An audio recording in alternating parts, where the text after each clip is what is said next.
Subject है आपका हिंदी, चिट्ठियों की अनूठी दुनिया, और क्लास है आपकी, डेट है 3 नवंबर। स्टूडेंट्स, पिछली वर्कशीट में हमने क्या पढ़ा था कि पहले के टाइम में चिट्ठियां किस तरीके से जाती थी, घोड़ों के द्वारा या फिर कबूतरों के द्वारा, लेकिन अभी तो पत्र लेखन की कला जैसे बहुत कम यूज होती है। पिछली शताब्दी में पत्र लेखन ने एक कला का रूप ले लिया। डाक व्यवस्था के सुधार के साथ साथ पत्रों को सही दिशा देने के लिए विशेष प्रयास किए गए। पत्र संस्कृति विकसित करने के लिए स्कूली पाठ्यक्रम में पत्र लेखन का विषय भी शामिल किया गया। भारत ही नहीं, दुनिया के कई देशों में ये प्रयास चले और विश्व डाक संघ ने अपनी ओर से काफी प्रयास किए। विश्व डाक संघ की ओर से 16 वर्ष से कम आयु वर्ग के बच्चों के लिए पत्र लेखन प्रतियोगिताएं आयोजित करने का सिलसिला सन 1972 से शुरू किया गया था। खासतौर पर बड़े शहरों, महानगरों में संचार साधनों के तेज विकास तथा अन्य कारणों से पत्रों की आवाजाही प्रभावित हुई, पर देहाती दुनिया आज भी चिट्ठियों से ही चल रही है। फैक्स, ईमेल, टेलीफोन, मोबाइल इन चिट्ठियों की तेजी को रोका है। यानी कि अब जो फैक्स आ गया, ईमेल आ गई, मोबाइल आ गई, तो चिट्ठियां लोग यूज नहीं करते हैं। जहां तक पत्रों का सवाल है, अगर आप बारीकी से उसकी तह में जाएं तो आपको ऐसा कोई नहीं मिलेगा जिसने कभी कोई पत्र न लिखा हो या पत्रों को बेसब्री से इंतजार न किया हो। मतलब अगर आप हमारे टाइम में पूछो तो सच में ऐसा होता था। कई बार पत्रों के जरिए हमारी मार्कशीट वगैरह भी आती थी, तो बेसब्री से इंतजार तो होता ही था। कई बार फ्रेंड्स, जो मैं बता चुकी हूँ आपको, एनसीसी के कैंप में, क्योंकि उस टाइम फोन नहीं होते थे, हम छोटे होते थे काफी। अब तो आपको 10th में ही फोन मिल जाता है, उस टाइम हमें फोन नहीं मिलता था। तो हाँ, पत्र का आप लोगों को शायद अब पत्रों का महत्व, अच्छा कमेंट करके मुझे बताना कि किस किस बच्चे ने कभी पत्र लिखा है किसी दोस्त को। I mean to note like sick leave type of, बीमारी का पत्र नहीं, जिस ऐसे ही अपने फ्रेंड्स को, अपनी भावनाओं को व्यक्त करने के लिए। हमारे सैनिक तो पत्रों का जिस उत्सुकता से इंतजार करते हैं उसकी कोई मिसाल ही नहीं है। एक दौर था जब लोग पत्रों का महीनों इंतजार करते थे, पर अब वह बात नहीं है। परिवहन साधनों के विकास लोगों के लिए संचार का इकलौता साधन चिट्ठी होती थी। वो एक गाना भी है ना, चिट्ठी आई है चिट्ठी आई है। तो काफी मतलब बहुत इमोशनल टाइप ऑफ रहता था चिट्ठी को लेके। तो बच्चे देखो, आपको ये शब्दार्थ याद करने हैं, ठीक है? तो आंसर्स मैं लिखवा देती हूँ। चलिए, पत्र संस्कृति को विकसित करने के लिए क्या क्या किया गया है? पत्र संस्कृति विकसित करने के लिए स्कूली पाठ्यक्रम में पत्र लेखन के विषय को शामिल किया गया है। विश्व डाक संघ ने भी 16 वर्ष के कम आयु वर्ग के बच्चों के लिए पत्र लेखन प्रतियोगिताएं शुरू की गई है।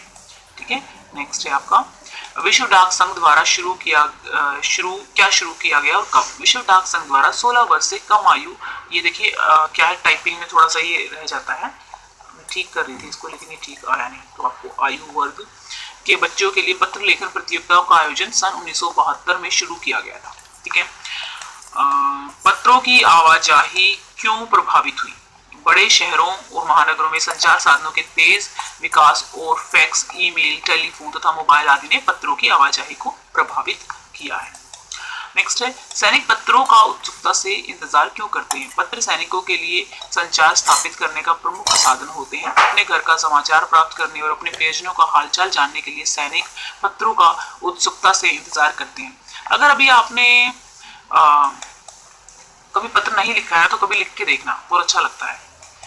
या फिर अपने फ्रेंड को कहना कि वो आपको पत्र लिखे। पंडित जवाहरलाल नेहरू जी के अनुसार हजारों साल पहले संचार के साधन क्या थे और बदलते बदलते क्या हो गए? पंडित जवाहरलाल नेहरू जी के अनुसार हजारों साल पहले संचार के साधन केवल हरकारे या फिर तेज घोड़े थे। उसके बाद पहिया आए, लेकिन सबसे बड़ा बदलाव रेलवे और तार के आने से आया।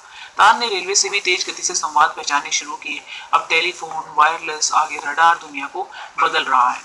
तो बच्चा, बहुत सारे लोग शिकायत कर रहे हैं कि मैम आपने लाइव आना छोड़ दिया है। लाइव आना मैंने नहीं छोड़ा है, लाइव आना है, बट मैं घर से बाहर हूँ, इसलिए एक प्रॉपर सेटअप और लोकेशन अभी नहीं हुआ है। जैसे ही हो जाएगा, आज होता है तो आज लाइव आ जाऊंगी, कल होगा तो कल लाइव आ जाऊंगी। ठीक है, आप ऐसे ही मेरे साथ रहिए। गतिविधि, किसी सैनिक को पत्र लिखिए। यदि आपके परिवार, आसपास या रिश्तेदार में कोई सैनिक है तो आप उसके नाम का प्रयोग कर पत्र लिखिए।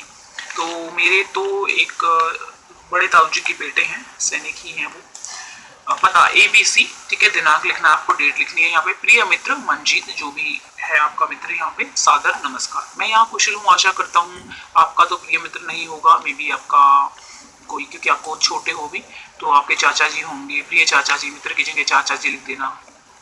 चाचा जी लिख देना, या फिर जो भी यहाँ पे लिखना है, मामा जी, वटेवर जो भी आप लिखना चाहते हो। मैं यहाँ कुशल हूँ, आशा करता हूँ, भगवान से प्रार्थना करता हूँ कि आप भी वहाँ कुशल मंगल और स्वस्थ होंगे। काफी समय से हमारी बात नहीं हो पाई है, सबसे पहले मैं इसके लिए माफी मांगना चाहता हूँ। ठीक है, अभी हाल ही में आपकी बटालियन द्वारा आतंकियों के खिलाफ की गई एक कार्रवाई के बारे में टीवी में देखा तो गर्व महसूस हुआ। अब आप सब हमारे देश के वीर सपूत हो, सच्चे हीरो हो। आपकी वजह से ही हम सब अपने घरों में चैन की सांस ले पा रहे हैं, ले आएगा यहाँ पे, ले पा रहे हैं। और मैं और मेरा परिवार अपने देश के वीर सपूत को बार-बार प्रणाम करते हैं। अपना ख्याल रखना, अगर समय मिले तो खत भी जरूर लिखना। भगवान आपको दीर्घायु और अच्छा स्वास्थ्य दे। आशा करता हूँ कि जल्दी ही हमारी मुलाकात होगी। ठीक है, तो आप इसको इस तरीके से इस पत्र को लिखेंगे। आपको अब नेक्स्ट है आपका मित्र को लिख लेना है आपको। तो बच्चा अच्छे से आपको पत्र लेखन कला को सीखना है, तो एक बार देख लेते हैं वर्कशीट में कुछ रह तो नहीं गया है। हाँ, हमारे सारे क्वेश्चंस हो गए हैं।